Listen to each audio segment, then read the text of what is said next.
នេកហូរតើមកពីអ្វីឬនឹកស្រីម្នាក់ដែលធ្លាប់ស្នេហ៍គេបានទៅឆ្ងាយហើយទោះយើងចង់ថែក៏អស់អារម្មណ៍ទៀតហើយតែគ្រប់យ៉ាងបងទោះអ្នកណាបើស្នេហាដើរដល់ផ្លូវបែកអូនថាអស់អារម្មណ៍បងក៏មិនប្រកែកព្រោះមិនអាចបងខំអារម្មណ៍ឆ្នាំនេះអូនកានដៃមើលកំជ្រួចនឹងអ្នកណា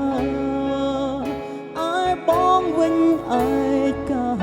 ជាមួយដបស្រាគ្មានរូបស្រីឆ្នាំនេះខុសឆ្នាំម